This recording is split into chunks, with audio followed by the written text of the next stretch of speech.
possui nenhuma proibição, que é o apoio logístico, e uma vez proibindo essa atividade, eu coíbo toda a atividade econômica daquela região. Ainda que eu pudesse ir a outro estado, continuaria havendo vício de constitucionalidade, porque o estado não poderia, dessa forma, delimitar algo que não lhe compete. Eu vou dar um exemplo extremamente abjeto, mas para demonstrar o que eu estou querendo dizer. Um estado, por exemplo, que proibisse a união homoafetiva, não poderia fazê-lo sob o argumento de que é proporcional, porque você pode ir a outro estado. Não haveria essa possibilidade, porque você fere o direito fundamental dessa pessoa, da mesma forma que você fere a liberdade de empresa, o direito fundamental de que essa empresa se constitua, e se constituindo em um país em que, em uma economia livre, com uma atividade que não é ilegal, não é ilícita, não é tratada pelo Código Penal como ilícita, não é tratada pela União como ilícita, não é tratada por nenhum outro ente federativo como ilícita. E mais do que isso, Excelência, eu entendo que a justificativa robusta da defesa à vida não existe no presente caso. O que eu entendo é que o governador do estado emite a lei e ele diz, não, nós estamos defendendo a vida. Sobre quais aspectos? Por que isso é proporcional? Por que isso é justo? Por que é relevante? Ele simplesmente, na minha opinião, e é por isso que eu entendo pela inconstitucionalidade, joga a defesa da vida. Repare que o problema que isso gera é que, em possíveis outros casos, outros entes federativos podem fazer a mesma justificativa, jogando simplesmente, não, nós estamos defendendo a vida aqui, defendendo a saúde ali, sem uma justificativa verdadeira para isso, o que, novamente, torna a norma inconstitucional e demonstra mais um vício pela falta de justificativa, voltando ao argumento inicial da proporcionalidade. Respondendo à outra parte do comentário que Vossa Excelência fez sobre a questão de competência. Eu entendo que não há competência neste caso. Por mais que a norma diga que trata de saúde, por mais que eles falem que se trata de uma regulação administrativa, sancionatória, os efeitos da lei práticos, finalísticos, o que ela atinge é direito contratual, obrigacional e responsabilidade civil. Isso é matéria eminentemente de direito civil, já julgada por este Supremo Tribunal Federal em diversas vezes, tema pacificado. Por exemplo, eu cito a ADI 7.208 do Mato Grosso do Sul, que proibiu que as empresas declarou inconstitucional lei do Estado que delimitava sobre contratos de seguro. A justificativa da lei não, nós estamos tratando de direito do consumidor e tratando da saúde, trazendo norma mais protetiva, o que vai ser benéfico para as pessoas. Ainda que fosse verdade, o que ele estava regulando, em essência, era direito contratual, era o direito obrigacional, era direito de matéria civil, que não compete ao Estado-membro. Por mais que eu entenda a justificativa de Vossa Excelência, eu, com a devida vênia, discordo e acredito que é por isso que a lei deve ser inconstitucional, porque, finalisticamente, ela atinge outra finalidade que não aquela que se propõe. Agradeço a Vossa Senhoria. Chamo à tribuna, pelo recorrido, representando o senhor governador do Estado, da Universidade Federal de Pelotas, a doutora Camila Fernandes das Chagas, o doutor Raí Paulo Pagotto e o doutor Pedro Araújo Paim.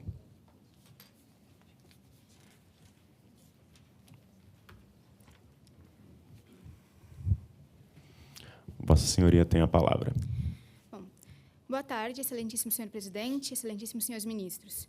Nessa sustentação, representamos o recorrido, o governador do Estado, e demonstraremos que o presente recurso não merece ser conhecido, muito menos provido, devendo ser mantido o acórdão recorrido, que não conheceu em parte da ação direta e, na parte conhecida, julgou improcedente o pedido. Destaco que a inadmissibilidade do recurso se dá por 3 principais motivos, e, a partir deles, requeremos que o tema de repercussão geral seja cancelado, como fez já essa Corte no recurso extraordinário 845779. Em primeiro lugar, não há o pré-questionamento necessário, tendo em vista que o acórdão recorrido não conheceu da ação direta quanto à alegação de dispositivos da Constituição Federal, que é justamente o que fundamenta o presente recurso, atraindo, então, a incidência da súmula 282 do Supremo Tribunal Federal. Ainda, considerando que o acórdão recorrido analisou a questão de constitucionalidade apenas com base em dispositivos da Constituição Estadual, incide também o óbice da súmula 280 dessa Corte. Por fim, conforme a tese fixada por essa Suprema Corte no tema 484, os tribunais de justiça apenas podem se utilizar da Constituição Federal no controle abstrato de constitucionalidade quando se tratar de normas de reprodução obrigatória, não sendo esse o caso. Portanto, decidiu corretamente o acórdão recorrido a não conhecer da ação direta em relação aos dispositivos da Constituição Federal. Em acréscimo, a alegação de extraterritorialidade ela está desacompanhada da necessária indicação de dispositivo da Constituição violado, o que, quanto ao menos ao ponto, atrai a incidência da súmula 284 do Supremo Tribunal Federal. Não obstante, caso Vossas Excelências entendam pelo conhecimento do recurso, quanto ao mérito, ele não deve ser provido, em razão da constitucionalidade formal e material da lei impugnada. Em relação à inconstitucionalidade formal, o recorrente sustenta que a lei estadual ela viola a competência privativa da União para legislar sobre direito civil e comercial. No entanto, a lei apenas tangencia essas matérias. O seu real objetivo não é regulamentar uma atividade econômica organizada, muito menos uma relação contratual ou uma relação obrigacional. Mas, na verdade, ela se propõe a proteger, por meio de uma sanção administrativa, o direito fundamental à vida e à saúde dos indivíduos, zelando, então, pela guarda da Constituição e também pelas demais leis, tendo em vista que o auxílio ao suicídio ele é um crime tipificado no artigo 122 do Código Penal. Temos, então, o exercício de uma competência comum, prevista no artigo 23, inciso 1º, ao zelar pela Constituição e pelas demais leis, e também uma competência legislativa concorrente, prevista no artigo 24, inciso 12, ao tratar sobre o tema de saúde, ambos da Constituição Federal. Nesse sentido, já entendeu essa Corte na ADI 5.465, julgada em 2025, que analisou um caso muito semelhante ao presente, em que ficou decidido que uma lei estadual que estabelece a cassação da inscrição do ICMS e com a finalidade de reprimir crimes, e naquele caso era a receptação de produtos advindos de trabalho análogo à escravidão, não viola a competência privativa da União para legislar sobre direito comercial.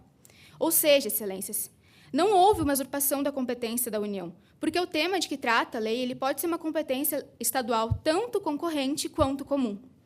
E, somado a isso, na ADI 4060, o ministro relator Luiz Fux deixa claro que, quando houver uma competência concorrente, deve-se dar preferência à competência legislativa dos Estados-membros. E, além disso, essa própria Corte também já afirmou um entendimento na ADI 3.357 que, caso uma legislação estadual esteja muito mais próxima do princípio da máxima eficacidade da Constituição, em tema de direitos fundamentais, deve-se prevalecer a presunção de constitucionalidade daquela lei e também o princípio do federalismo cooperativo, não devendo, então, ser tolhida a autonomia dos Estados-membros. Portanto, estabelecida a constitucionalidade formal da lei impugnada, eu passo a palavra ao meu colega para tratar sobre a constitucionalidade material. Excelentíssimo senhor presidente, eminentes senhoras ministras, passo a demonstrar que, no aspecto material, também é constitucional a lei em exame. E faço isso afastando as alegações da recorrente quanto às supostas ofensas ao princípio da proporcionalidade e da razoabilidade, à livre iniciativa, à autonomia privada e também à tese de indevida extraterritorialidade da lei brasileira. Em primeiro lugar, não se nega que a livre iniciativa é um dos fundamentos da República, com previsão no artigo 1º, inciso 4º da Constituição. No entanto, assim como qualquer direito fundamental, não tem caráter absoluto. A própria Constituição, ao tratar da atividade econômica, em seu artigo 170, parágrafo único, prevê a possibilidade de que a livre iniciativa sofra restrições em virtude de lei. No caput desse mesmo artigo, preceitua que a ordem econômica tem por fim assegurar a todos uma existência digna. Nesse sentido, as ADIs 3.311 e 3.357, bem como o agravo em recurso extraordinário número 1.543.680, no qual este Supremo Tribunal Federal decidiu que a instituição de restrições legítimas à livre iniciativa para que outros direitos fundamentais sejam privilegiados é constitucional e está de acordo com a jurisprudência desta Corte. No caso em análise, a medida se justifica e, portanto, é legítima e constitucional por dois principais motivos: o combate ao crime de auxílio ao suicídio e a proteção do direito à vida, que é pressuposto para a existência dos demais direitos e inviolável nos termos do artigo 5º caput. A conduta de prestar auxílio ao suicídio, em primeiro lugar, é tipificada como crime no artigo 122 do Código Penal. Não há que se falar, portanto, em livre iniciativa quando a atividade empresarial desenvolvida pela empresa é ilícita. Pelo contrário, a empresa que é criada única e exclusivamente para desempenhar um fim vedado pelo ordenamento jurídico deve ser impedida de funcionar, sob pena de se chancelar a obtenção de lucro por meio do crime. Há exemplos disso no nosso ordenamento jurídico. A Lei 9.605 de 98, por exemplo, impõe a sanção de liquidação forçada a empresas constituídas ou utilizadas para a prática de crimes ambientais. Como apontado pela minha nobre colega, aliás, essa Corte já reconheceu na DI 5.465 a constitucionalidade de lei estadual que impõe a cassação de registro de contribuinte de ICMS com a finalidade de reprimir crime, um precedente que se amolda perfeitamente à espécie. Além disso, ao contrário do que alega a recorrente, não é caso de se falar em extraterritorialidade da lei penal ou da lei estadual aqui tratadas.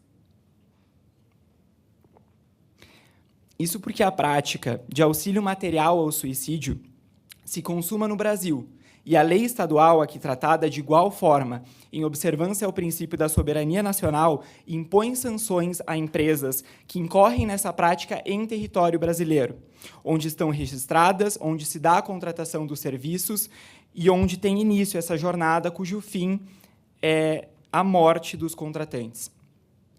Ambas as sanções, assim, tanto penal como administrativa, independem da concretização do suicídio em território estrangeiro. Estando demonstrado que o combate ao crime de auxílio ao suicídio justifica a imposição de medida restritiva à livre iniciativa, adianto que a proteção da inviolabilidade do direito à vida justifica não só a restrição da livre iniciativa, como também da autonomia privada. Dito isso, é evidente que o que se tem em julgamento é um conflito de direitos fundamentais. A livre iniciativa e a autonomia privada de um lado e a inviolabilidade do direito à vida de outro. Para se saber, assim, se é justificável a medida que, em prol de fomentar um direito constitucional fundamental, restringe outros, devemos nos valer do teste da proporcionalidade, como já fez esta Corte em diversos casos paradigmáticos, como no tema 953, e como defendem inúmeros doutrinadores, como Virgílio Afonso da Silva e Robert Alexy. Submetendo-se o presente conflito ao teste da proporcionalidade, conclui-se que a medida adotada pelo legislador estadual é proporcional e, portanto, constitucional. E é o que se passa a demonstrar. A medida adotada pela lei estadual promove um fim constitucionalmente legítimo, que é a proteção do direito à vida. E é adequada para esse fim que ela visa, porque constitui uma medida idônea para a realização da proteção do direito à vida. Isso porque dificulta o acesso das pessoas ao suicídio assistido no exterior e, assim, diminui o número de mortes causadas por essa prática. A medida também é necessária porque não existem outras medidas igualmente eficazes e menos gravosas à disposição do legislador para atingir esse fim que é perseguido. Tratando-se de empresas criadas unicamente para desempenhar uma atividade que não é apenas ilícita, mas que visa ceifar vidas, não há uma medida realmente eficaz para fazer cessar esse atentado à inviolabilidade do direito à vida, que não a suspensão do funcionamento dessas empresas. Aliás, não há como argumentar que a medida administrativa é extremamente gravosa, demasiadamente gravosa, quando a conduta de prestar auxílio ao suicídio, se praticada por pessoa física, é passível de responsabilização na esfera criminal, que é a última ratio do direito, tamanha a importância do bem jurídico que é aqui tutelado. Por fim, entende-se também que a medida passa pelo subteste da proporcionalidade em sentido estrito, considerando que o bônus que dela advém supera o ônus imposto à livre iniciativa e à autonomia privada. No ponto, sirvo-me da valiosa lição da professora Maria Helena Diniz, para quem a vida humana é um bem anterior ao direito e que a ordem jurídica deve respeitar. Ela entende ainda que a vida não é uma concessão jurídico-estatal e tampouco um direito de uma pessoa sobre si mesma, de forma que não há como admitir a licitude de um ato que vise ceifar a vida humana, mesmo sob o consenso do titular dessa vida. No mesmo sentido, o eminente Procurador-Geral da República, o senhor Paulo Gonet, ao dizer que o direito à vida não se confunde com uma liberdade. Ele entende também que a eutanásia, prática similar à do suicídio assistido, é incompatível com o direito à vida, mesmo que sob o consentimento do paciente. E entende, além disso, que cabe ao Estado não só proibir essas práticas, como aparelhar o seu ordenamento jurídico para a sua repressão.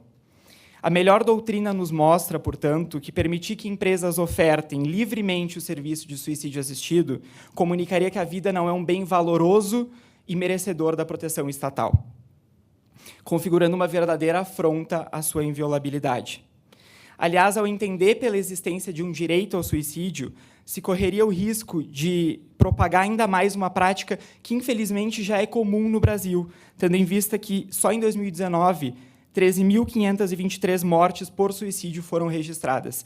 43%, um número 43% maior do que o registrado em 2010. Além disso, as lições de ambos os doutrinadores revelam que a proibição da morte assistida não caracteriza uma ofensa à autonomia privada, tendo em vista que a vida não é uma liberdade e que a ordem jurídica não garante, como já dito, ao cidadão essa opção pela morte. Tomando como exemplo a experiência internacional, pode-se mencionar o caso Washington versus Glucksberg, julgado pela Suprema Corte Americana, quando entendeu ser constitucional uma lei estadual que previa a criminalização da prática do suicídio assistido, e entendeu, no mesmo sentido, que a liberdade de decidir sobre o próprio corpo e a autodeterminação não podem ser invocados para justificar um suposto direito ao suicídio. Diante dessas considerações, eu tenho por certo que, se contraposto à livre iniciativa ou autonomia privada, o direito à vida deve prevalecer. E ainda que se entenda que deva prevalecer, pode-se entender ainda que a discussão aqui não é nem sequer sobre um conflito entre a vida e a autonomia privada. A autonomia privada, na realidade, se soma ao direito à vida e acaba por justificar a medida que foi adotada pelo legislador estadual. Isso porque a atividade empresarial aqui tratada afeta pessoas vulneráveis, como idosos, deficientes, desprotegidas e fragilizadas psicologicamente, que, por vezes, não têm condições de tomar uma decisão livre, consciente e bem informada e acabam sofrendo com influências e pressões externas na tomada dessa decisão. A medida, portanto, não viola a autonomia privada. Pelo contrário, protege a autonomia e a vida dos mais vulneráveis. Por fim, eu registro que não há ofensa na lei em análise ao devido processo legal, seja em seu aspecto formal, considerando que a norma prevê que as sanções dependem de prévio processo administrativo, seja em seu aspecto material, considerando que razoável a medida adotada, como bem explicado no tópico anterior. Sendo assim, é constitucional a lei, seja qualquer seja o ângulo de análise. Diante do exposto, eu reitero o requerimento de que o presente recurso não seja conhecido e, acaso conhecido, lhe seja negado o provimento, mantendo-se o acórdão recorrido em sua integralidade para fins de julgar improcedente a representação de inconstitucionalidade e, por consequência, reconhecer a constitucionalidade da lei estadual aqui examinada. Agradeço a atenção de Vossas Excelências. Agradeço a Vossa Senhoria. Indago aqui às senhoras julgadoras se tem alguma questão a dirigir aos procuradores, advogados. Bom, boa tarde a todos. Quero cumprimentar a todos, especialmente aos senhores que fizeram agora uma belíssima sustentação oral. E aí eu tenho uma dúvida em relação a essa última parte que o senhor comentou, a respeito da lei, a respeito do devido processo legal, a respeito, enfim, de toda a legalidade que o senhor defende em relação à norma questionada. E me parece que há aqui, eu queria um esclarecimento sobre isso, sobre essas sanções que o senhor falou, e sobre essa proporcionalidade, se é possível, porque, quando a gente pega a lei, ela fala sobre a cassação da inscrição estadual. Depois, no artigo 2, falam 3 hipóteses em que são considerados, né, suicídio assistido, e depois, no artigo 4º, fala da infração.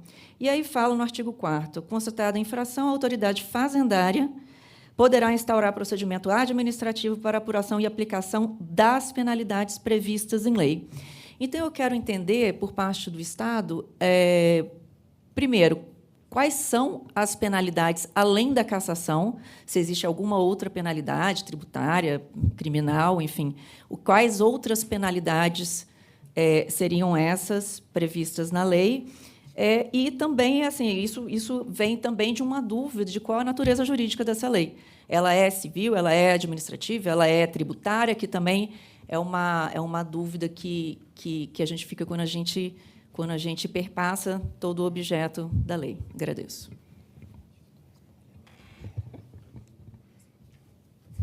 Por favor, Vossas Senhorias têm a palavra por até 15 minutos e ficam livres para responder qualquer um dos três. Conforme previsto no texto da lei, então, além dessa sanção, que é a que acaba sendo o foco da nossa discussão de cassação do registro de contribuintes do ICMS, ela prevê também que os sócios dessas empresas não poderão registrar outra pessoa jurídica pelo período de 5 anos. Acredito que seja essa a outra sanção que Vossa Excelência se refira. Então, a sanção é de natureza civil?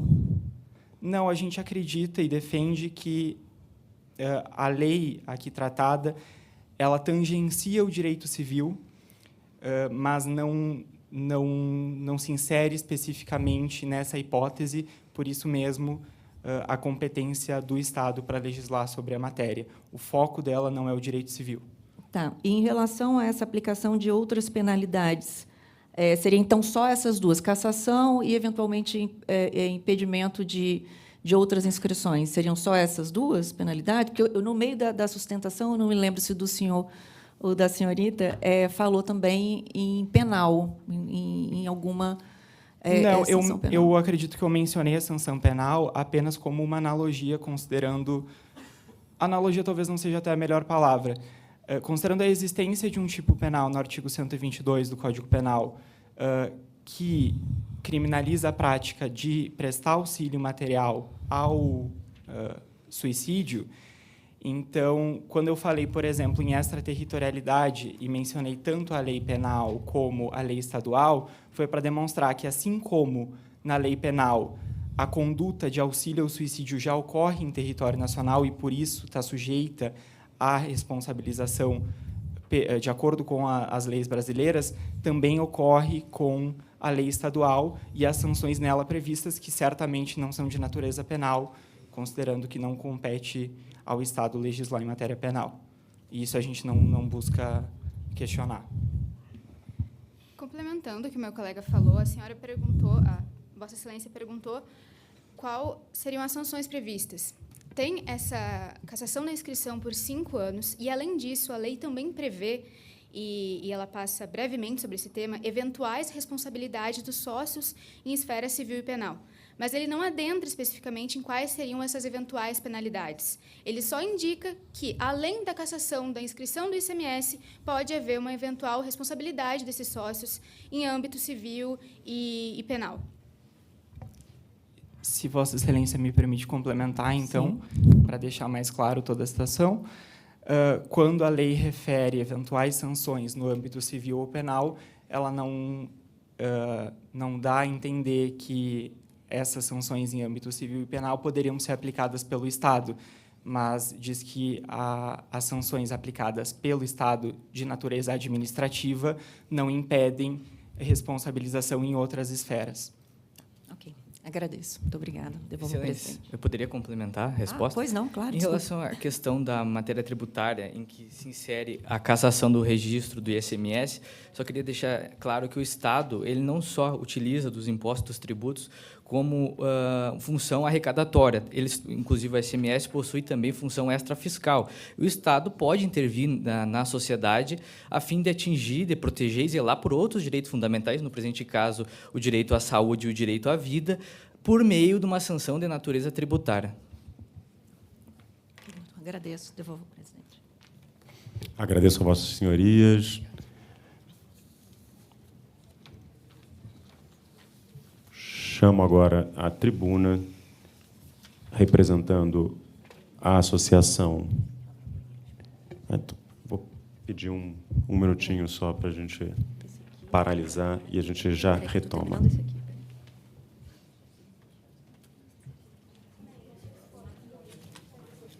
Retomando aí do breve intervalo.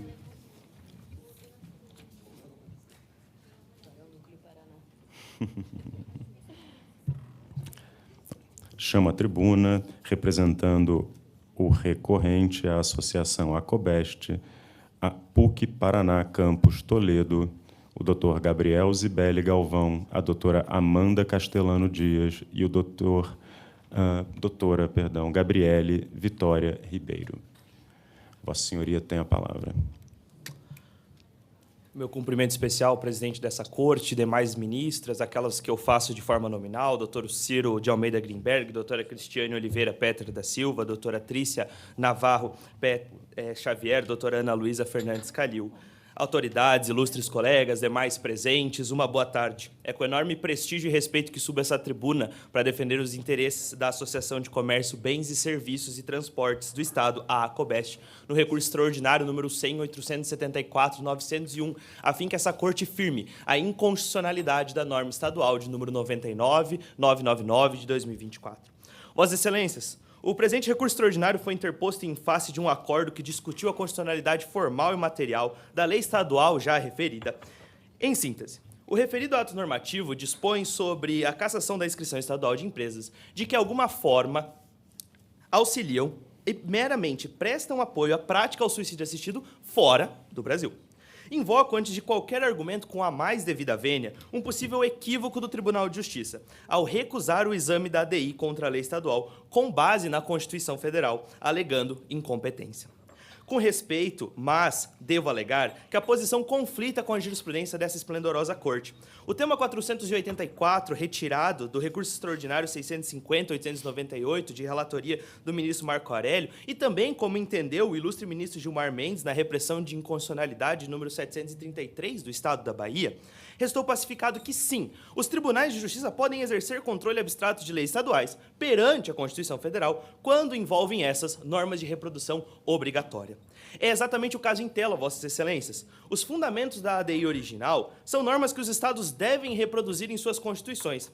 Ao excluí-los, o Tribunal de Justiça suprimiu indevidamente a análise de fundamentos constitucionais essenciais, restringindo o certo controle de constitucionalidade.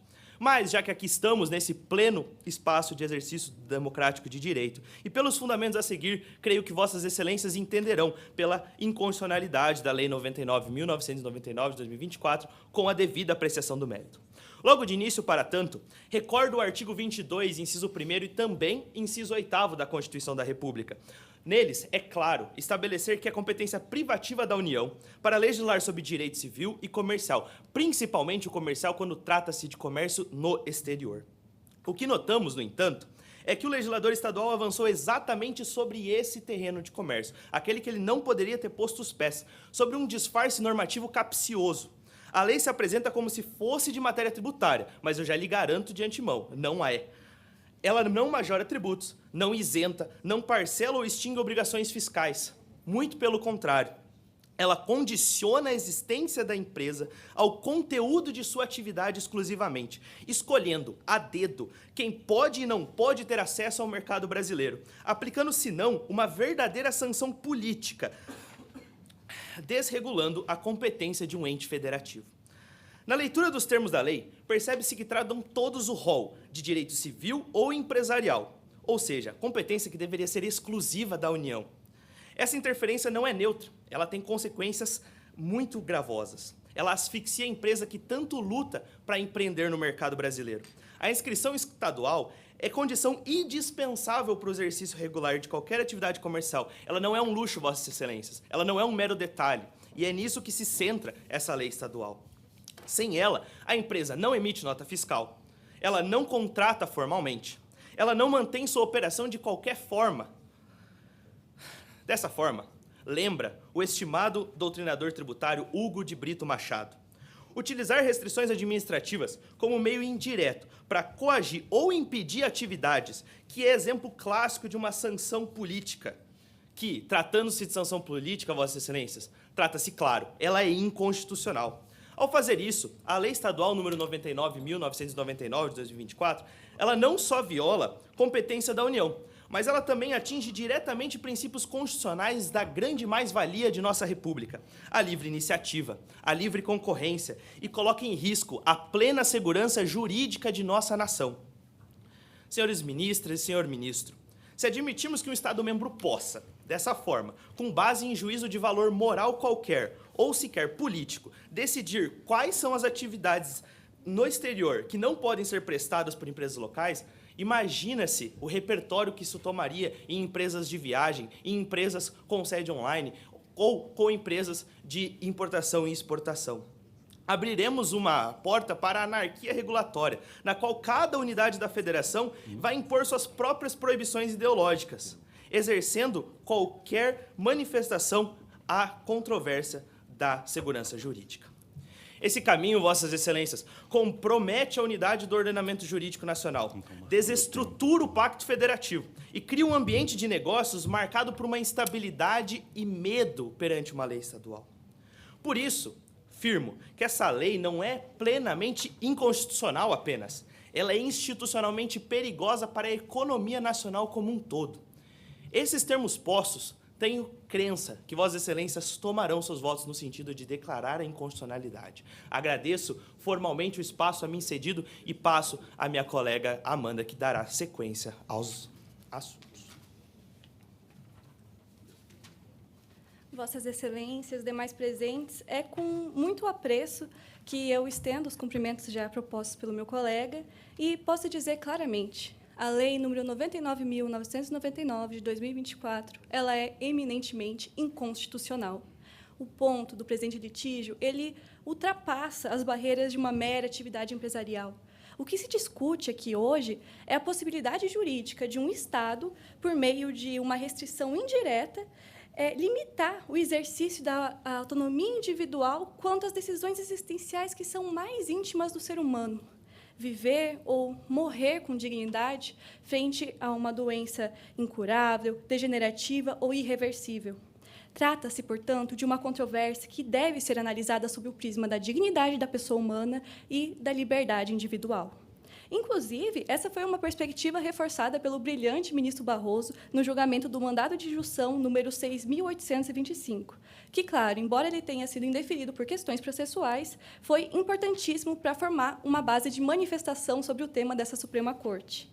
Na ocasião, o ministro Barroso afirmou que a dignidade da pessoa humana ela compreende o direito do indivíduo poder tomar decisões que são mais fundamentais sobre a sua própria existência, inclusive quanto ao momento e as condições da sua morte.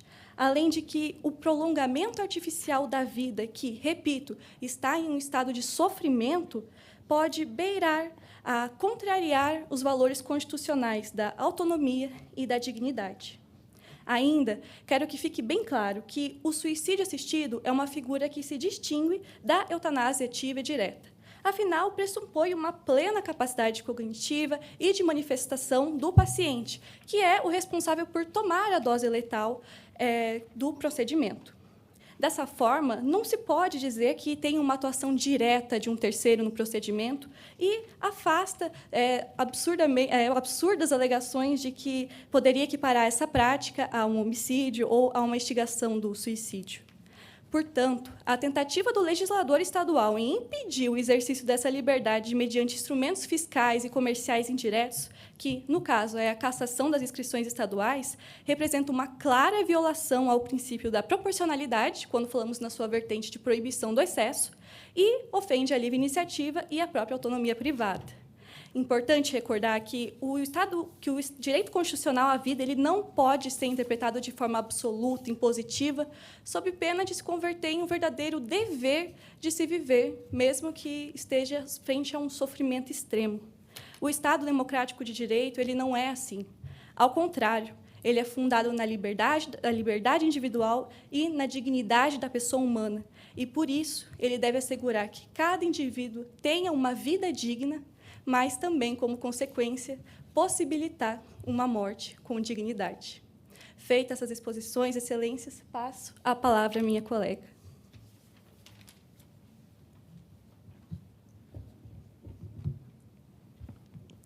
Excelentíssimo ministro, excelentíssimas ministras.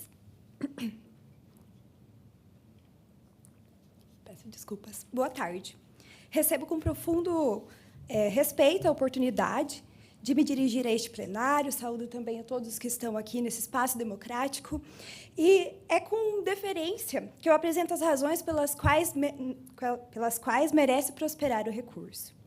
Excelentíssimos, quando o Estado opta por intervir na esfera econômica, essa atuação não pode jamais se confundir com escolhas discricionárias descoladas do interesse público. Precisa ser limitada a critérios de necessidade, adequação, proporcionalidade, assegurando a mínima intervenção possível no direito fundamental dessas pessoas. E a Lei 99.999 de 2024, ela afronta diretamente isso. Ela impõe uma restrição absoluta a uma atividade econômica lícita, com base em juízo moral subjetivo, e sem relação nenhuma direta com a proteção dos bens jurídicos tutelados no Brasil. Excelências, eu peço a licença para a gente humanizar um pouco esse debate.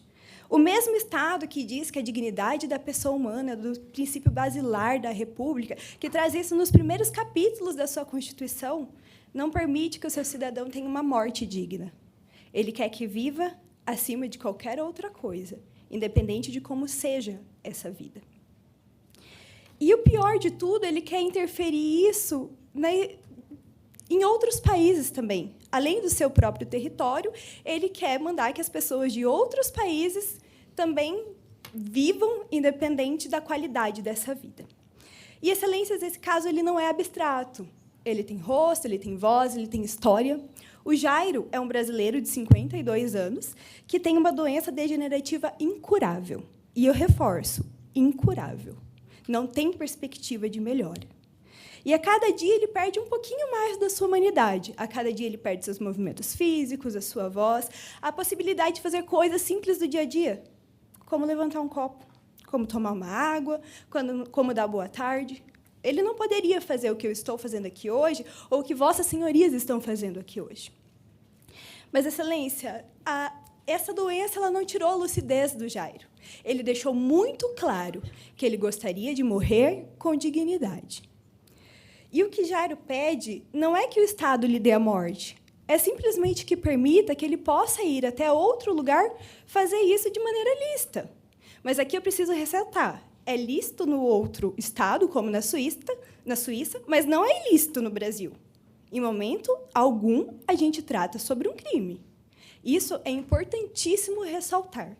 Porque não se pode dizer que está induzindo ao suicídio, ao momento que o próprio paciente pega o medicamento e toma. Ou falar que deixar um veneno aqui e outra pessoa vir e tomar, eu estou induzindo ela ao suicídio? Com a devida vênia. E eu trago aqui outro caso bem emblemático que vem tomando proporções grandes nas redes sociais nos últimos dias, nos últimos meses, o caso da Carolina Arruda. A Carolina ela é uma estudante de medicina veterinária de 27 anos, mais ou menos a idade que eu tenho. Só que a Carolina ela foi diagnosticada com neuralgia do trigêmeo bilateral. E é uma doença conhecida pela medicina como a pior dor do mundo. A Carolina ela vive mais de uma década, desde os seus 16 anos, tomando choques faciais. E esses choques eles são ocasionados pelas coisas mais simples do dia a dia, como escovar o dente, tomar uma água, ou até mesmo tentar conversar com alguém. Ela relatou recentemente, nas redes sociais dela, que ela estava mais de 70 horas acordada. Ela já havia tomado mais de 12 tipos de medicamentos para dormir, e, mesmo assim, não conseguia, porque a dor acordava ela. Ela falou que o corpo não descansava e a mente dela já não aguentava mais aquela situação.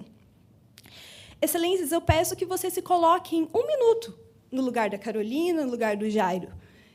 Isso para vocês, para as vossas senhorias, é viver com dignidade?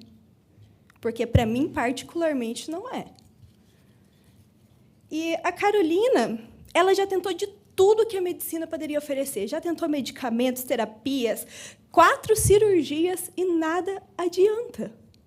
Então, ela tomou a decisão de pôr um fim na própria dor. Ela está indo para a Suíça, no momento ela está arrecadando fundos para ir até a Suíça acabar com o seu sofrimento e com o sofrimento da sua família. E, através de empresas, como a que a recorrida defende, é que é possível esse trabalho. E é importante ressaltar aqui que, de forma alguma, a empresa atua diretamente no suicídio, não. Ela trabalha como uma agência de turismo, por exemplo. Ela permite que essa pessoa chegue até o destino. Só que, deixando essa pessoa lá, se ela não quiser entrar na clínica que realiza, nada acontece. Que crime a gente tem aqui? Porque eu não consigo verificar um crime se não tem participação nenhuma dessa empresa. E, ao impedir esse tipo de apoio, o Estado ele não está protegendo a vida, ele só está postergando um sofrimento, ele está obrigando o cidadão a viver naquela dor infinita que não acaba nunca. Que tutela que o Estado está dando para essa pessoa? Que proteção à vida essa pessoa está tendo? E o pior, eles tentam fazer crer que é uma conduta ilícita. Excelências, não existe crime aqui. Isso se trata de uma sanção política, transvestida de uma norma tributária. Mas a realidade é que é baseado apenas em princípios morais subjetivos. E a Constituição da República, ela fala que a dignidade da pessoa humana é acima de tudo, mas que dignidade é essa? E, por todo exposto, e com o máximo de respeito às vossas excelências, quer-se o reprovimento do recurso extraordinário para declarar a inconstitucionalidade dessa lei, para dar a essas pessoas uma morte digna, já que a vida elas não podem ter. E eu agradeço a atenção e a deferência dessa corte, e eu confio que as vossas excelências, ao julgar, vão dar a última palavra em defesa da liberdade, da dignidade dessas pessoas, para que casos como o do Jairo e casos como o da Carolina possam decidir quando a dor vai terminar. Agradeço a atenção de vossas excelências. Agradeço aos senhores e às senhoras advogados e vou pedir licença aqui para que vou fazer perguntas, porque eu as tenho nesse momento. Vossas senhorias indicaram, e, na verdade, toda a controvérsia posta no caso que está em julgamento, diz respeito a saber se essa é uma atividade, esse objeto social realizado por empresas que se dedicam a prestar esse auxílio, direto ou indiretamente, à realização de suicídio assistido no exterior, se essa é ou não é uma atividade lícita no território nacional.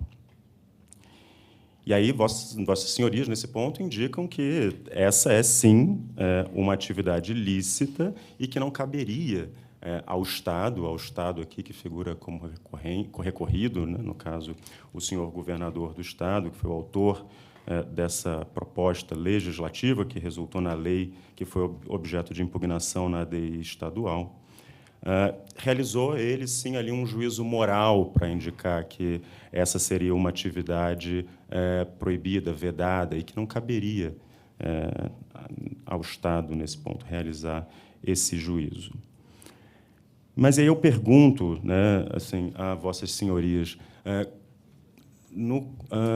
o Código Penal brasileiro, que vossas senhorias aqui trouxeram a referência ao artigo 122, e quando ele fala sobre o induzimento e o auxílio, pensar na estruturação de uma atividade econômica e de forma organizada, isso não significa, então, garantir esse auxílio material, porque, afinal de contas, se existe a atividade econômica e ela organizada, portanto, no exercício de empresa, é porque existe um mercado com interesse naquele serviço, naquele produto que é apresentado. Então, se existe esse interesse, se existe esse mercado, então existe algum tipo de materialidade nesse auxílio que é prestado por essa atividade. Gostaria, então, que vossas senhorias aprofundassem esse ponto para indicar por que ali não se caracteriza já, então, essa atividade ilícita determinada pelo nosso legislador penal e que, portanto, caracterizaria ali uma atividade ilícita das empresas, as quais vossas senhorias, na qualidade de representantes da associação comercial, estão aqui representando os interesses. E aí, além disso, gostaria de saber e de escutar também de vossas senhorias, relacionada a essa pergunta, cabe à empresa decidir quais são esses limites da sua atividade? E aí, nesse ponto, quando a gente está falando de juízos, e juízos que se relacionam à própria conformação de sentidos e de alcance de direitos fundamentais, cabe à empresa tomar essa decisão? Então, por favor, gostaria de escutar vossas senhorias sobre essas duas indagações. Bom, com a devida vênia, Excelência, no texto constitucional é claro que, basicamente, o que não é vedado por lei é lícito. E, com esse pressuposto, partindo, né, do sentido de que entendemos não ser uma atividade ilícita no território nacional, auxiliar no transporte para a Suíça, para que ocorra o suicídio assistido lá, a empresa teria, então, essa proteção, inclusive, do nível constitucional para realizar essa atividade econômica. E também a própria interposição de ação e do recurso extraordinário perante essa corte encontra um respaldo nos tribunais internacionais. Nós temos a Suprema Corte da Colômbia, que foi a responsável por decidir pela constitucionalidade do suicídio assistido no país, e foi também responsável por entender que não anula o direito à vida e, pelo contrário, ele se amarra, o suicídio assistido, essa possibilidade se amarra à dignidade da pessoa humana também. Então, para além de uma legalidade constitucional para a empresa poder atuar no mercado, também, a partir dessa judicialização, inclusive agora perante essa Suprema Corte, busca-se reafirmar a constitucionalidade dessa atividade a partir dos votos dos senhores ministros. Peço licença para complementar a fala da minha colega. Inicialmente, no que tange o artigo 122 do Código Penal, ele fala em induzir. E induzir é você viciar a vontade da pessoa. E, nesse caso concreto, como diversos outros casos, o próprio Jairo procurou a empresa. A empresa não foi até ele e falou, viu, o que você acha da possibilidade do suicídio assistido? Ele já estava muito decidido quando ele chegou. E o que acaba tornando como se fosse muito abstrato, que parece que é uma decisão simples. Mas não é. Muitas vezes ele está deixando a família, está deixando os filhos. Não é uma questão simples que do dia para a noite ele decidiu. E, assim, a questão do induzir no suicídio assistido não existe. E a materialidade não fecha um nexo causal. A empresa leva ele até a Suíça. Mas, eu reitero, se ele não entrar na clínica e não tomar o medicamento que a clínica fornece, isso não é a empresa que transporta e viabiliza. A empresa só conversa com a clínica, resolve tudo, mas quem dispõe do medicamento para que se dê o fim à vida e quem decide entrar, isso é a empresa da Suíça e isso é o cliente. As empresas que estamos defendendo aqui, elas não têm o potencial. É a mesma coisa que uma arma sem uma munição. Qual é o potencial ofensivo? Não tem. E é a mesma ideia aqui. Se não tiver uma clínica lá que forneça esse medicamento e que essa pessoa aceite tomar, não tem suicídio. Seria a mesma coisa que dizer que o transporte aéreo até a Suíça é ilegal. Por quê? A única coisa que está fazendo é levar essa pessoa até lá. E quanto à moral da empresa, se isso é eticamente aceitável, com devido respeito, eu acho que eticamente aceitável é você ter uma vida digna. Você ter uma vida com qualidade, uma vida que você possa viver e não só sobreviver. Porque, a partir do momento que você está em cima de uma cama, que você precisa de auxílio para tudo, que você não vive mais sozinho. Não acredito que isso seja dignidade, não acredito que isso seja o que a Constituição fala por dignidade. Uma dignidade é uma vida alegre, uma vida feliz, uma vida onde você pode trabalhar, uma vida onde você pode ter sua religião, suas crenças, sua família, que você possa sair com essa sua família no domingo, que você possa encontrar os seus amigos, que você possa dar um abraço nas pessoas que você ama. E não simplesmente uma vida cheia de dor, sofrimento, e que não tem perspectiva nenhuma de melhora. Então, eu acho que essa questão da moral da empresa vai muito do interior de cada um, mas eu acho que o Estado não é quem tem que decidir isso. Agradeço. Excelente. Só um aporte, não quero tomar o momento extenso, mas em analogia a um termo citado ali, né, já era de minha previsão apresentar essa didática para Vossas Excelências para que possa alimentar a fundamentação, é como a gente existe a prática de comercialização de armas de fogo no Brasil, né? Por mais que ela existe, seus detrimentos e necessidades, ela, de certa forma, existe. E como não é caso diferente de qualquer outra temática que venha a essa Suprema Corte, todas aqui tratam de uma delicadeza, de um sentimentalismo e de algo muito minucioso de análise. Mas, para não entrar em matérias de intercrimes no direito penal real, o que se busca aqui demonstrar é que é necessário se dividir, como minha ilustre colega bem apontou, a divisão de etapas e o exercício da natureza da empresa. Não é como se vender armas cumprindo o devido processo legal imposto pela República do Brasil seja criminoso, ou que isso imponha como prerrogativa obrigatória e determinativa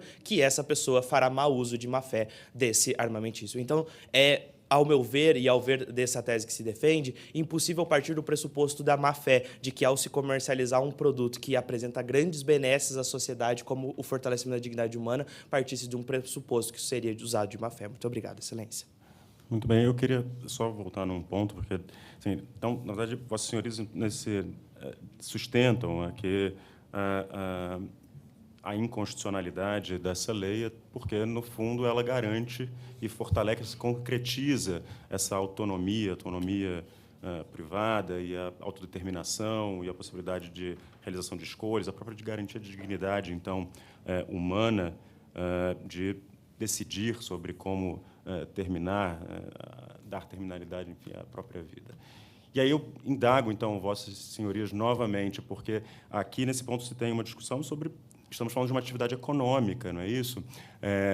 E aí, a atividade econômica, então, ela está relacionada a alguém que oferta, né, um serviço ou um produto, né, por conta, e aí alguém que tem interesse naquele produto ou naquele serviço e paga por isso.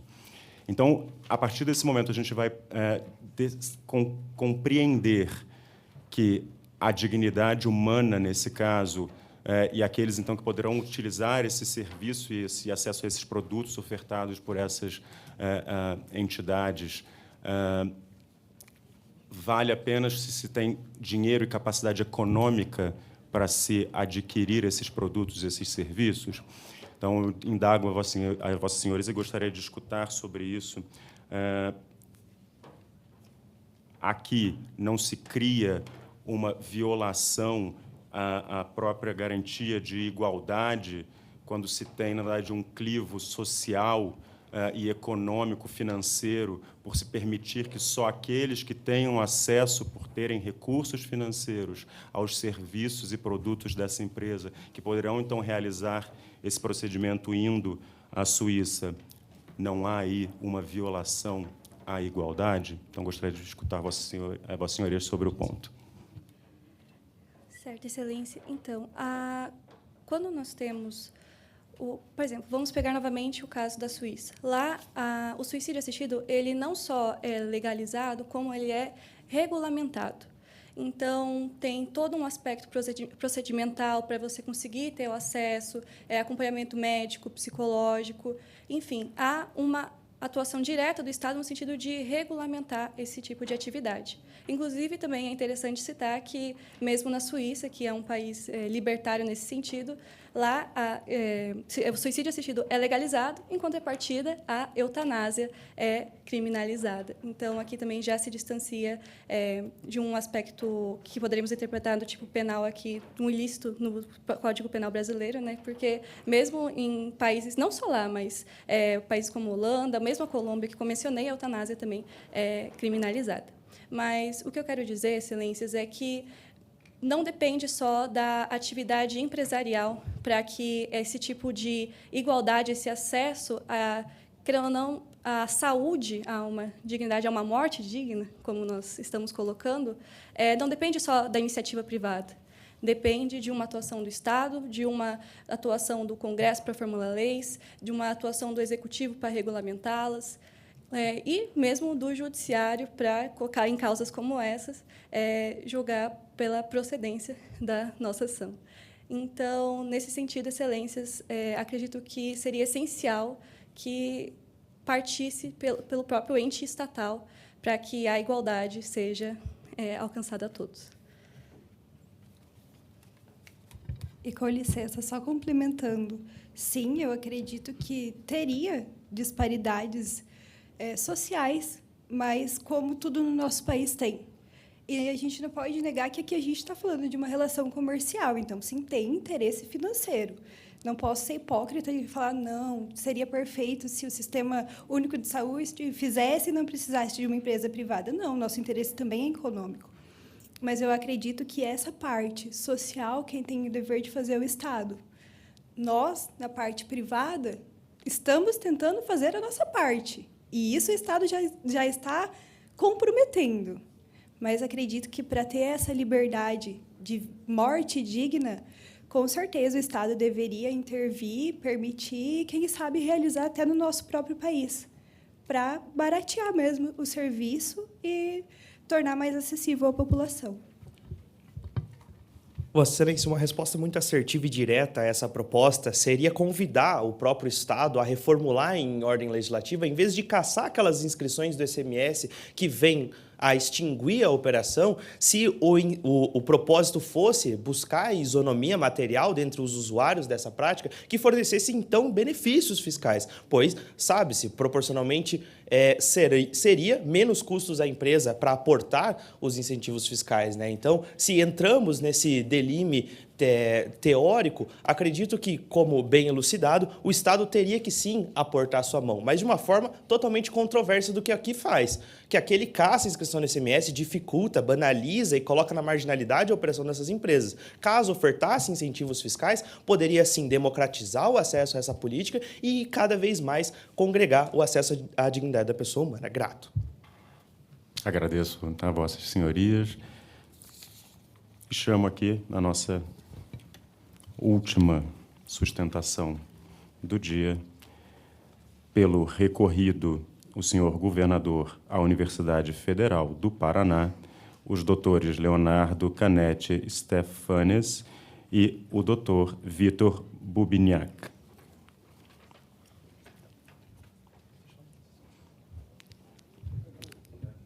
Vossas senhorias têm a palavra. Excelentíssimo senhor presidente Ciro, senhoras ministras Trícia, Ana Luísa, Cristine, senhor procurador-geral da República, é um prazer e uma honra estar hoje aqui presente nessa tribuna e poder merecer a atenção de vossas excelências. Falo em nome do governador do Estado. A presente ação, como já foi registrado, não envolve somente a discussão sobre o controle fiscal estatal necessário das atividades econômicas regionais. O que o Supremo Tribunal Federal vai julgar hoje é sobre o papel da lei, o cumprimento da Constituição e a importância do devido processo legal para a segurança do jurisdicionado.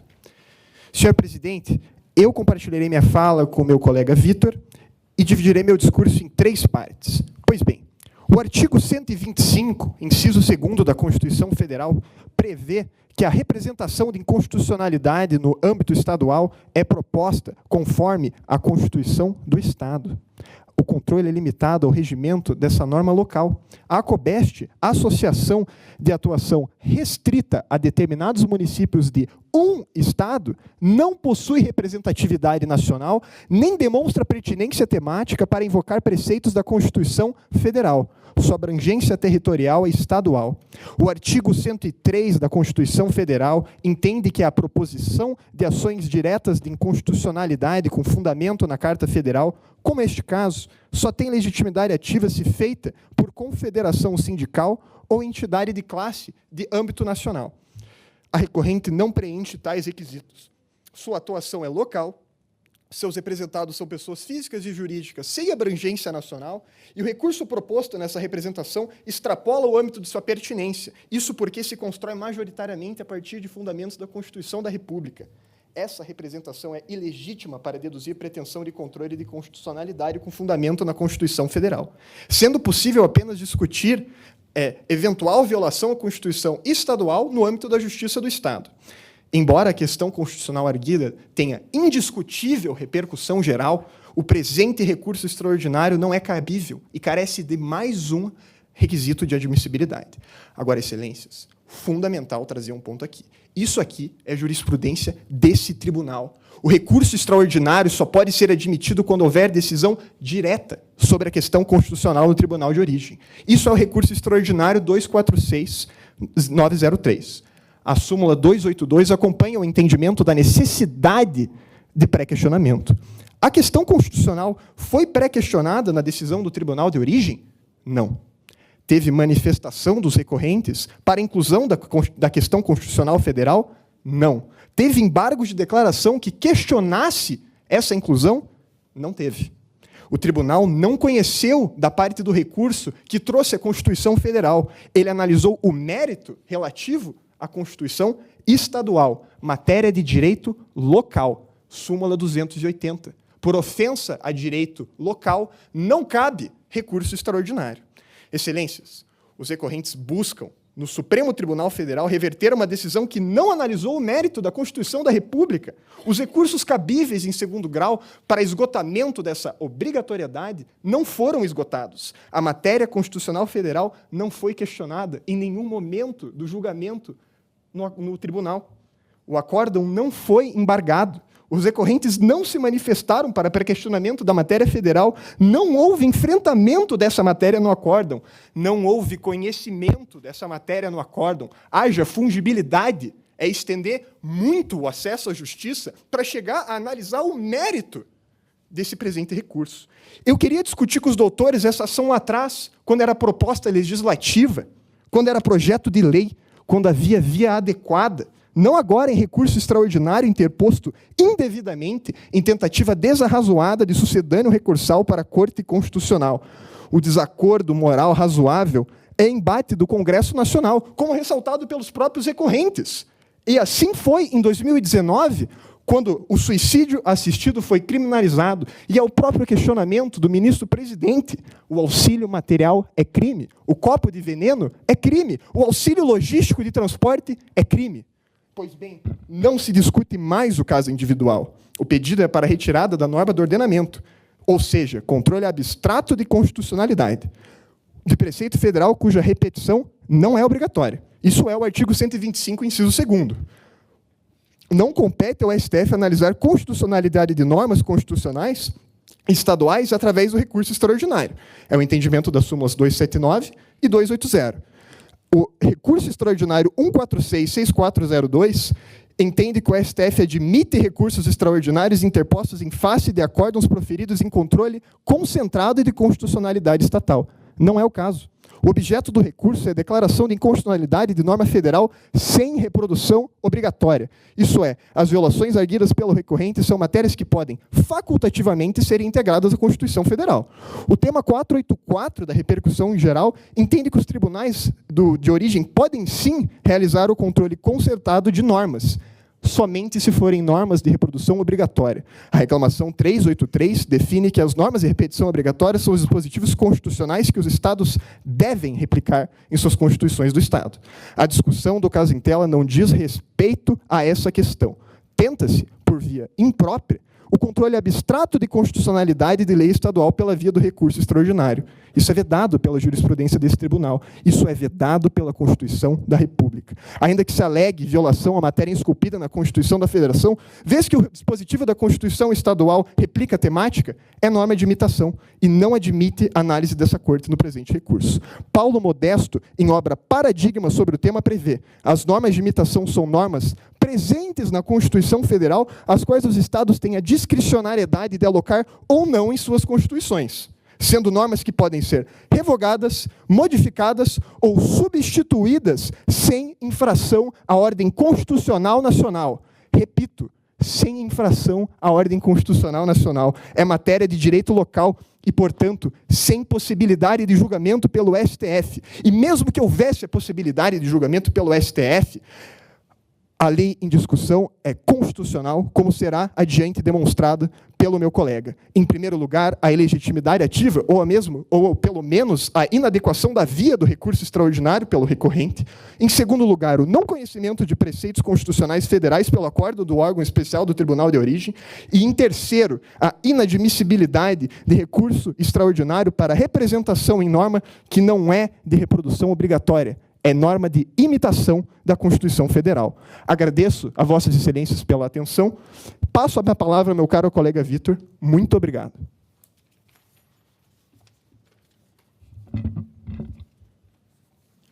Gostaria de pedir, por gentileza, só que retomar esse tempo para eu...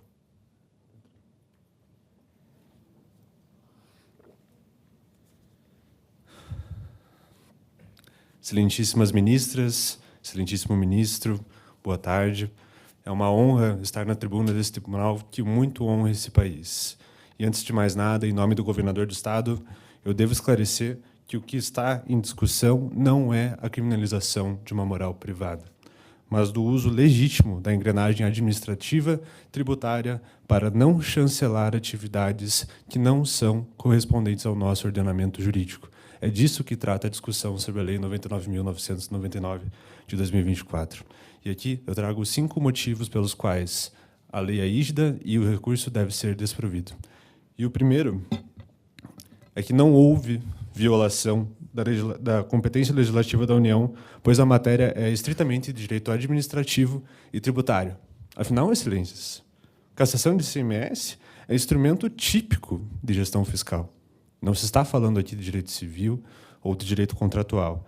É uma prerrogativa dos Estados, cuja Constituição Federal e a Lei Complementar número 87 de 1996 a eles conferiu administrar e fiscalizar o ICMS. Portanto, a conjugação da legislação complementar junto com a Constituição Federal denota-se clara política fiscal preventiva. Inclusive, é um uso legítimo da proteção à saúde pública, porque aqui o que está em discussão é o direito à vida. A segunda razão, excelências, é uma razão que me toca pessoalmente e que eu acho que deve ser do concernimento dos ministros. O lucro não se sobrepõe à vida em hipótese alguma. A iniciativa privada e a liberdade de empresa não são absolutas. E os limites disso estão consagrados no nosso ordenamento jurídico e na jurisprudência dessa Corte. A atividade empresarial, portanto, que promove o suicídio assistido, ela viola o princípio da dignidade da pessoa humana, viola a proteção à vida e viola também a função social da empresa, a qual deve estar ligada com a justiça social e não é um fim em si mesmo.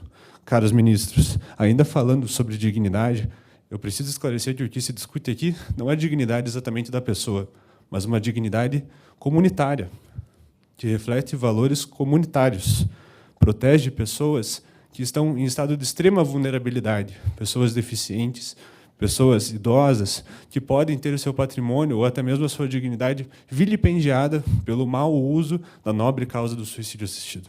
É dessa dignidade que se fala e repisa-se. O lucro não se sobrepõe à vida de forma alguma. Terceira razão, excelências, é o dever estatal do Estado de proteger os direitos fundamentais em face do avanço da iniciativa privada.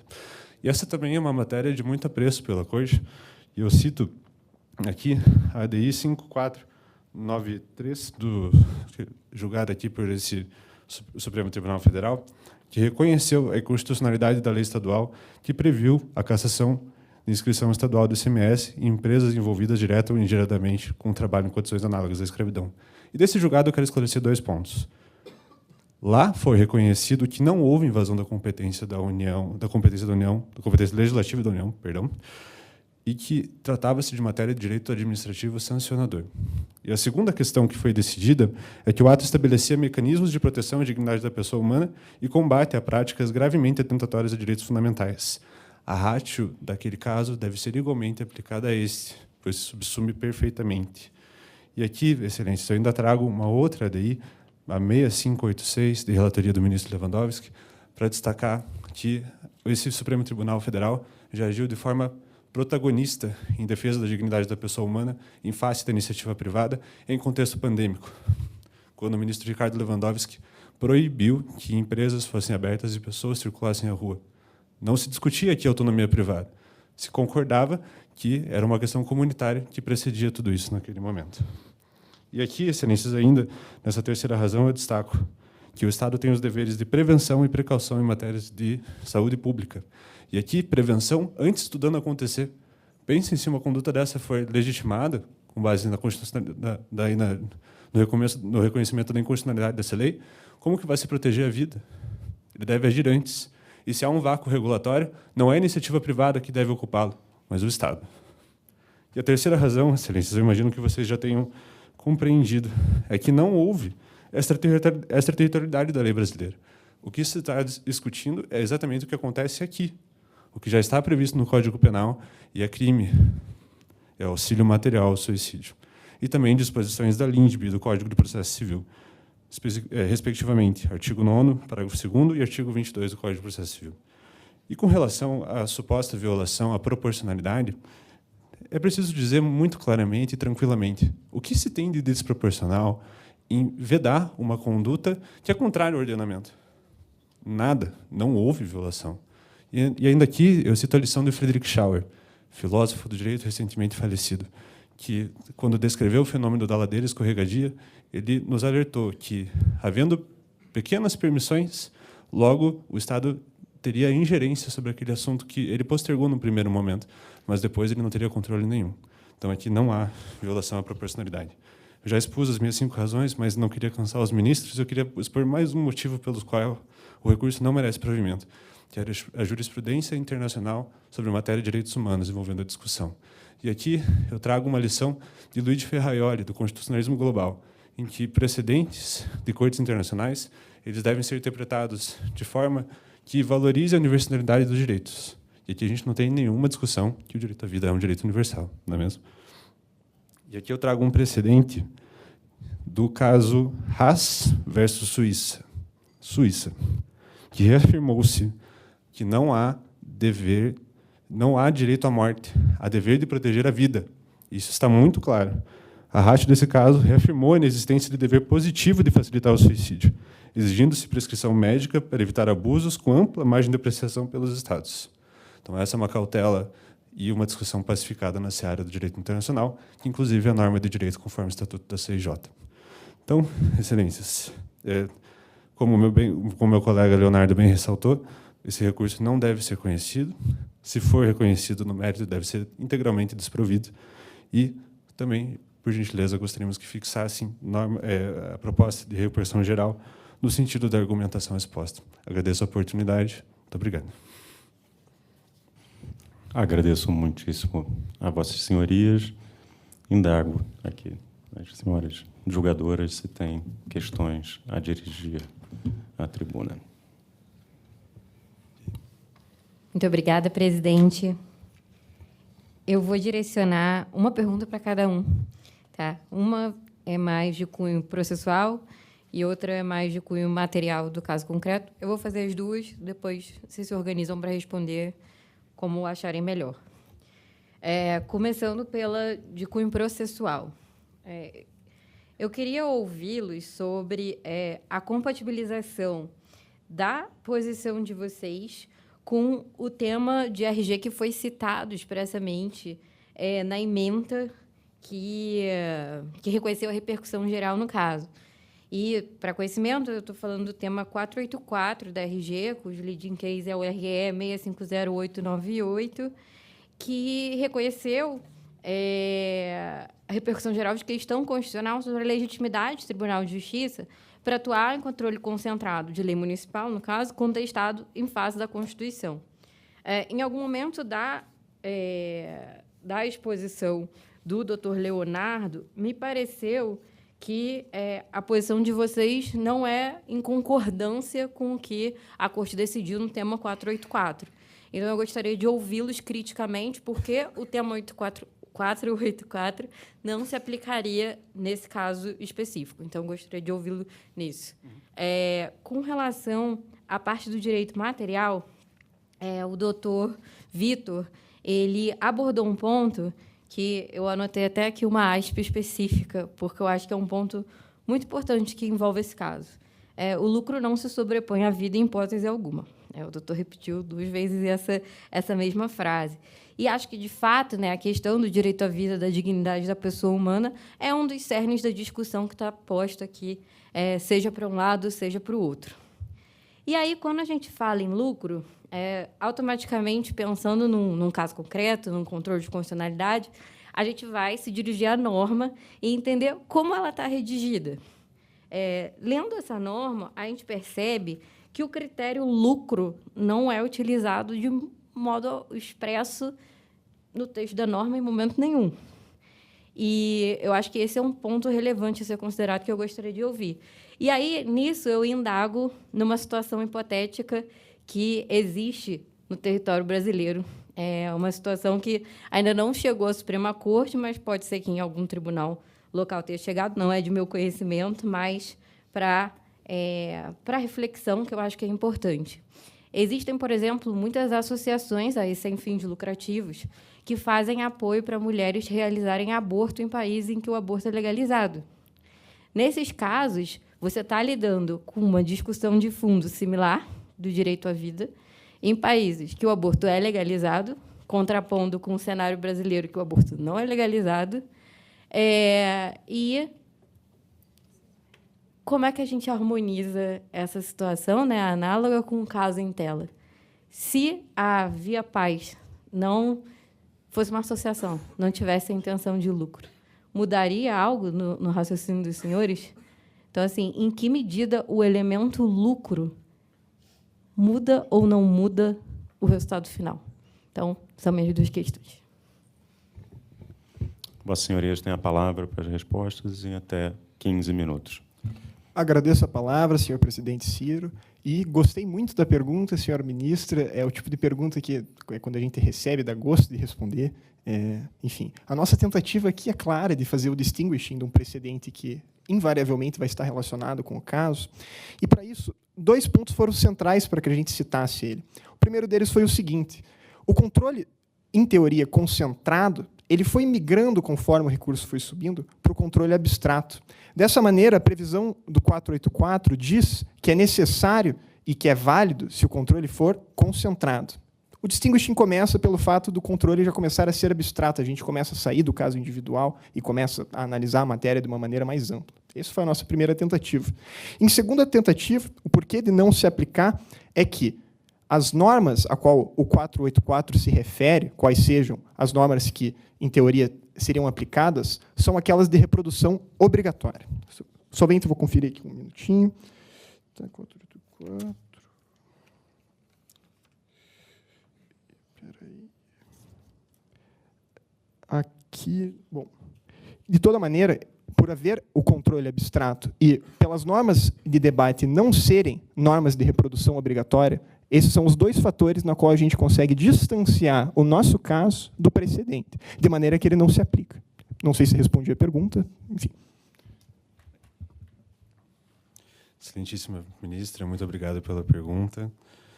Eu acho que eu posso começar a resposta das 2 perguntas com uma frase que acho que talvez resuma a primeira. Não existe empresa sem lucro. Para a atividade empresarial acontecer, é necessário lucro. Então, o fato disso estar acontecendo, de haver uma empresa, justamente não é porque uma pessoa necessariamente é mobilizada pela causa.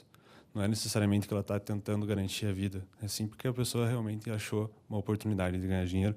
E, nesse aspecto, eu tenho absoluta convicção de que, sim, deve ser vedado. Ela não pode ganhar em cima de um negócio jurídico ilícito, né, que é o nosso ordenamento.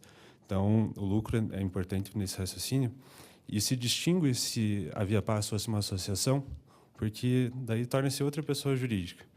E aqui, até na teoria dos direitos fundamentais, inclusive no rol dos direitos fundamentais, há prevista a liberdade de associação, desde que não seja para fins ilícitos.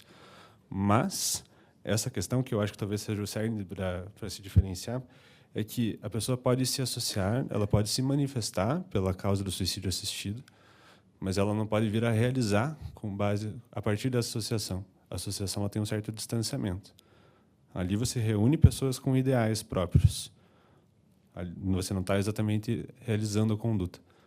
E, por conta disso, não seria um fim ilegítimo. Seria mais ou menos a mesma ratio do porquê é permitido a marcha da maconha. Inclusive, o próprio Supremo decidiu esse caso aqui. As pessoas podem se manifestar pela vontade de consumir drogas, né, substâncias ilícitas, enfim, mas isso compreende a liberdade de manifestação, né, e é uma esfera um pouco mais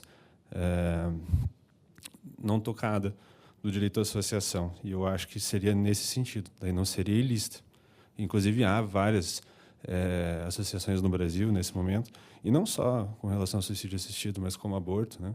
Inclusive, associações que daí não se protagonizam nessa questão, mas reúnem pessoas interessadas pela causa. Então, a associação ela tem um papel diferente de uma empresa. A empresa, de fato, atua e a atuação dela precisa estar conforme o ordenamento jurídico. A associação é uma reunião de pessoas com um objeto intelectual em comum. Se você quiser, eu posso complementar a resposta, ministra. Enquanto você falou, eu pensei também, porque não é uma questão simples e acho que não tem resposta certa ou errada. Acho que a gente está falando aqui, claro, né, de uma comparação hipotética, não está efetivamente no caso concreto, mas atrai, né, um ponto da gente pensar, porque, pela sua explicação, fica parecendo que a associação atuaria como uma intermediação, enquanto a empresa em si atuaria como se fosse o primeiro passo da prática do suicídio assistido. Eu, pessoalmente, não consigo enxergar uma distinção tão clara entre o papel das duas. Para mim, o que diferencia uma de outra é o elemento do lucro. Sim. E ponto. Assim, acho que não é porque uma empresa ela tem uma finalidade lucrativa que ela não pode ter uma função extra-regulatória ali, cumprindo um papel de fomentar ou condicionar comportamentos. Acho que, a depender, inclusive, da dimensão da empresa, isso acontece muito, né? Acho que até isso, né, muito a tese de doutorado do meu colega Ciro, né, que fala um pouco sobre isso, sobre o papel das empresas privadas dentro dessa dinâmica dos direitos fundamentais. Mas acho que, assim, eu fico um pouco em dúvida aqui ainda com a questão do lucro. Se só o fator lucro ele faria ele tornaria essa distinção assim o ponto fulcral entre uma associação e uma empresa, enfim, uma empresa lato sensu, né, falando do ponto de vista comercial propriamente dito. Mas entendo seu ponto. Acho que, se quiser complementar, pode ficar à vontade, mas, de qualquer forma, estou satisfeita com a resposta. Ok. Eu gostaria de fazer uma breve complementação. Pode ficar à vontade, porque doutor. Porque a associação ficaria restrita ao que está no regimento interno dela, né?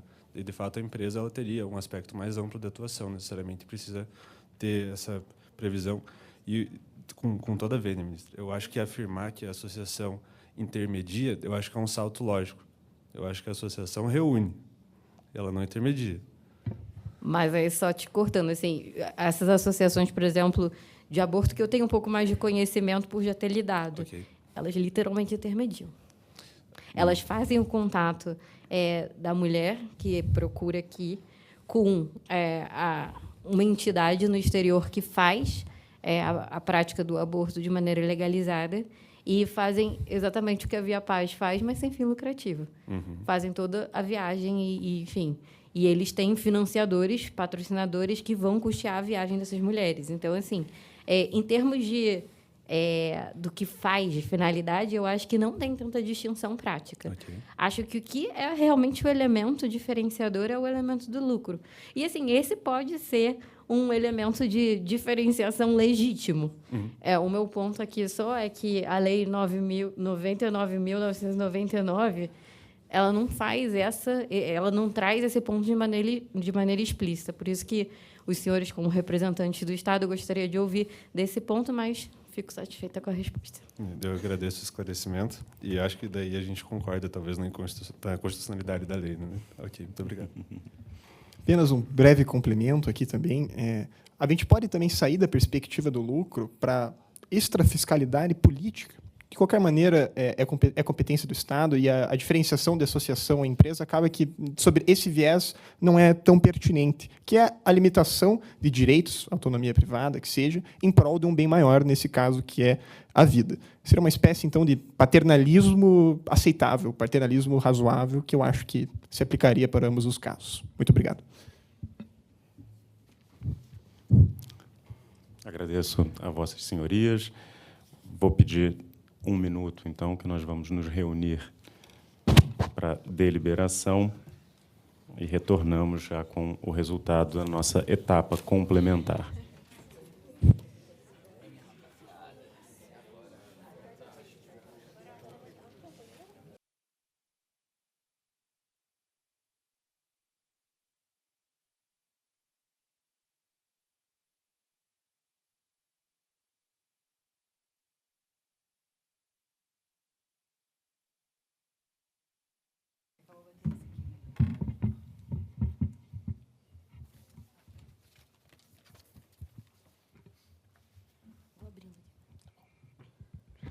Boa tarde a todos.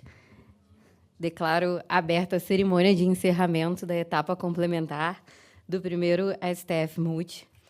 Falando breves palavras, a gente queria muito agradecer a presença e o engajamento de todas as equipes. Está me dando vontade de chorar, porque não são só os hormônios gravidícios, mas é porque a gente que atuou por trás desse projeto foi muita dedicação por muitos meses e eu tenho certeza que do outro lado também. Então, foi muito bonito de ver todas as apresentações de altíssimo nível. Acho que de manhã a barra já tinha sido colocada lá em cima e todas as equipes mantiveram essa barra lá em cima. Então, independente de qualquer resultado, e isso não é um papo poliana, não, é realmente para todos se orgulharem. A gente que está aqui no dia a dia do tribunal, toda quarta-feira, quinta-feira, ouvindo sustentações orais dos mais variados tipos, vocês não têm ideia da qualidade que foi as sustentações de vocês. Então, já puxo aqui uma salva de palmas para todos os participantes.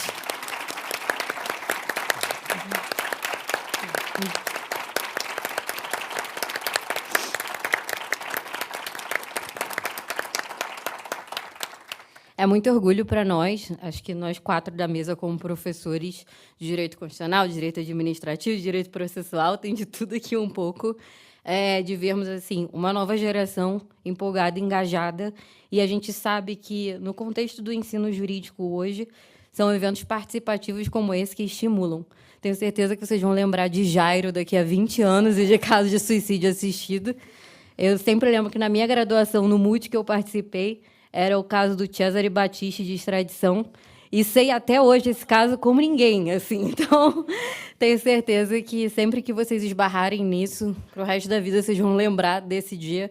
Então, é realmente agradecer aqui que vocês extraiam dessa experiência uma continuidade, de pensar não só em vocês, mas nos próximos que virão, das próximas gerações, de manter esse ensino participativo, essa ideia da gente conseguir integrar a universidade às nossas instituições.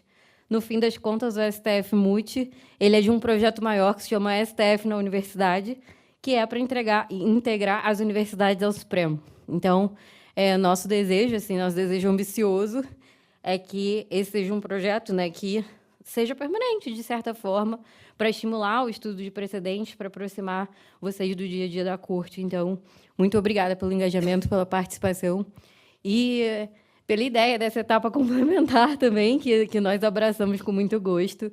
Então, é realmente um agradecimento. Então, assim, num feedback geral, acho que foi todo mundo muito bem, em termos de postura. Acho que vocês ouviram bastante o que foi falado hoje de manhã.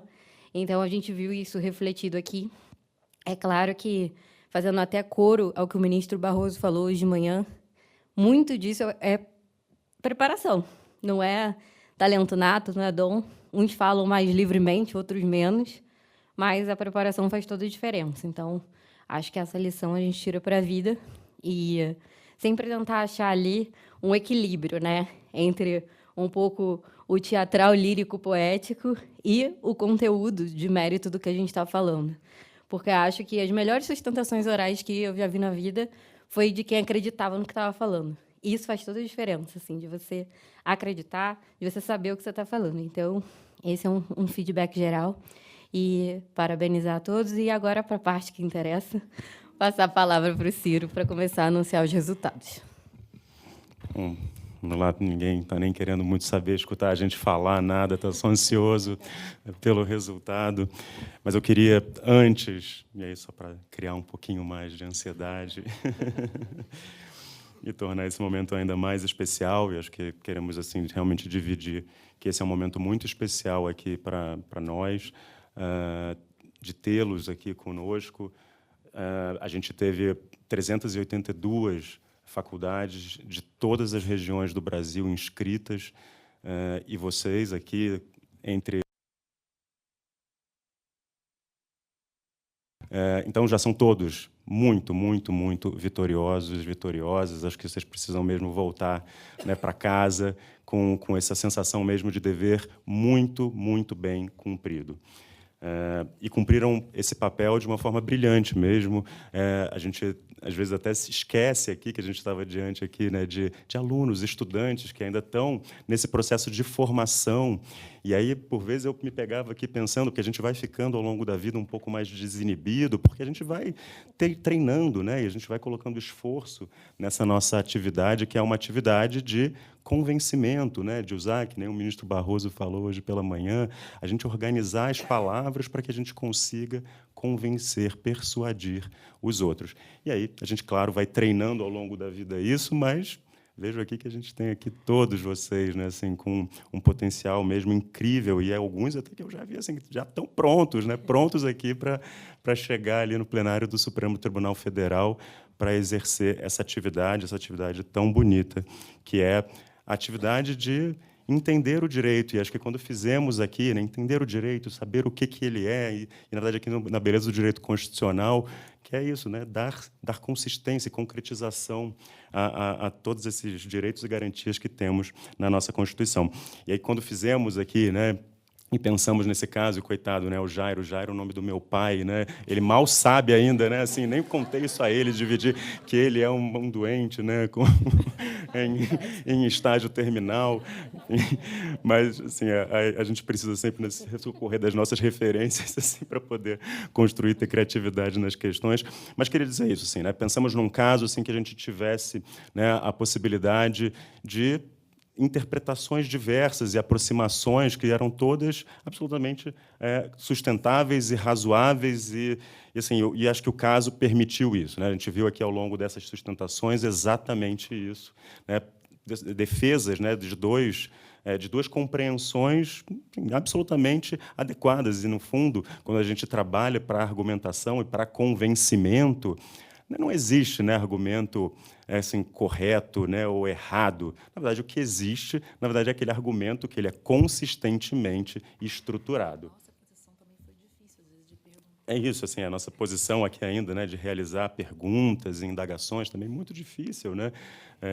Mas, assim, então, de verdade, verdadeiramente, acho que fizeram e cumpriram esse papel de uma forma brilhante, todos vocês. Então, agradecer mais uma vez a presença aqui, nos alegra muitíssimo. Queria agradecer especificamente aqui a nossa comissão acadêmica, que com muito trabalho, né, com muita luta, conseguiu, né, fazer aqui, a partir de uma liderança aqui absolutamente fantástica, né, que da nossa querida professora Ana Luísa Calil, fazer esse projeto acontecer, né? E quero citar aqui nominalmente, então, toda a comissão acadêmica, a doutora Aline Osório, então, aqui a doutora Ana Luísa Calil, a doutora Flávia Martins de Carvalho, o doutor Matheus Casimiro, a doutora Tereza Mello, o doutor Vitor Durigan e eu, enfim, integramos essa comissão, e agradecer imensamente também aqui as nossas duas maravilhosas aqui, professoras também, e que hoje também permitiram que a gente concluísse esse projeto de uma forma brilhante mesmo, e acho que estamos aqui todos saindo muito felizes com o resultado.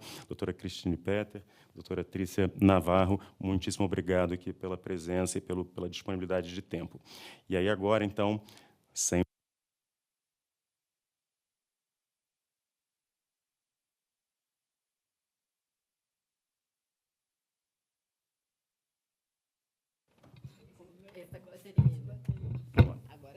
Muito bem.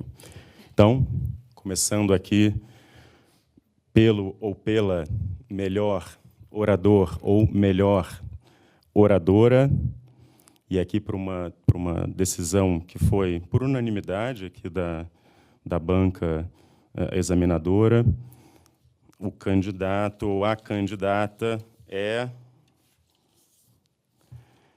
Vitório Augusto Simplício da Silva Dias, da Universidade Federal do Rio Grande do Sul. Parabéns.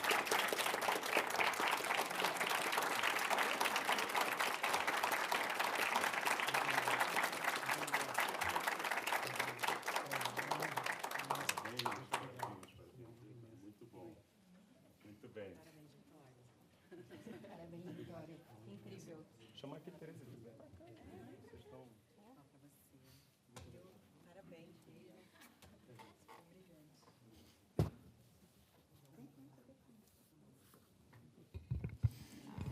Opa.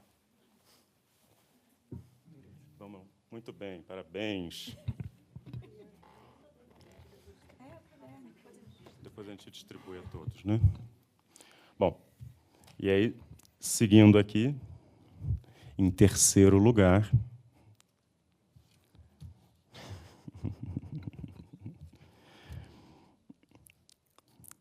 Faculdade Mackenzie de Brasília. Parabéns.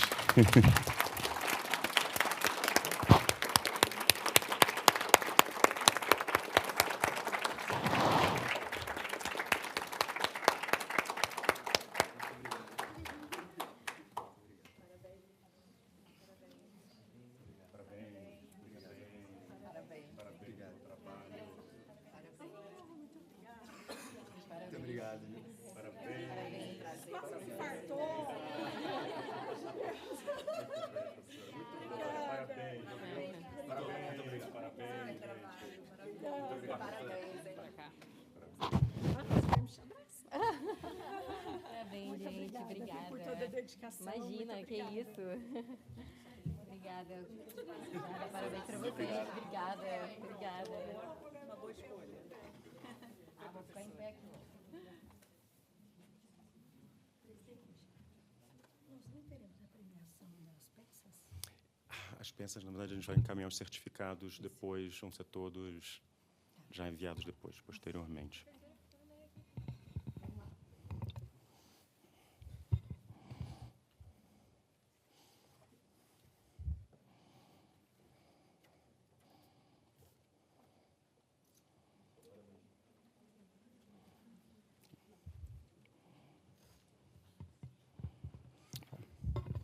Em segundo lugar, que chamamos então aqui para receber aqui a premiação de menção honrosa na nossa etapa complementar, a Universidade Federal do Paraná.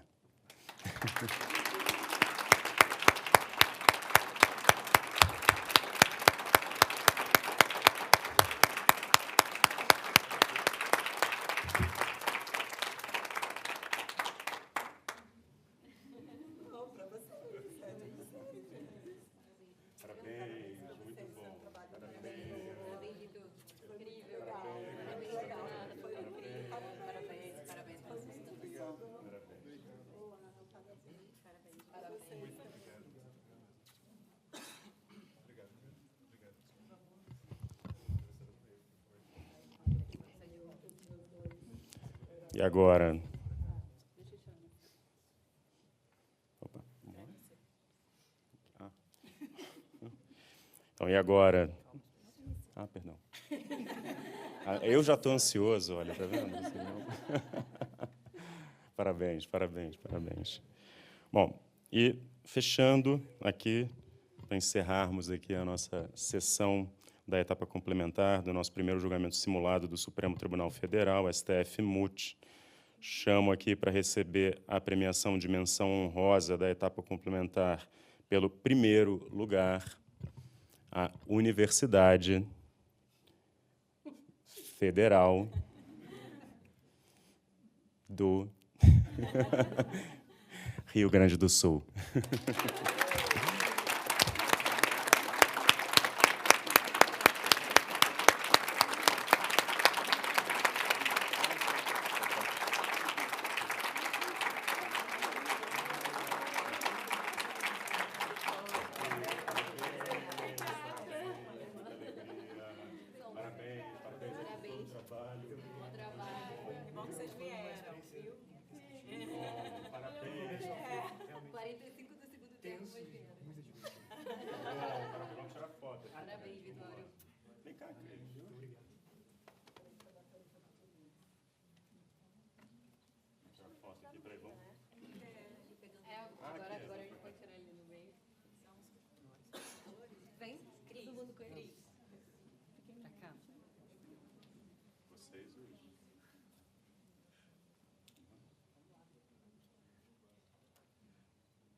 Muito bem.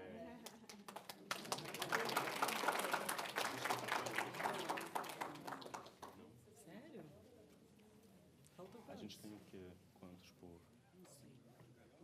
Quantos tem esse? Você sabe? Eu acho que tem para todo mundo. Tem para todo mundo, sim. Eu acho que tem. A gente contou.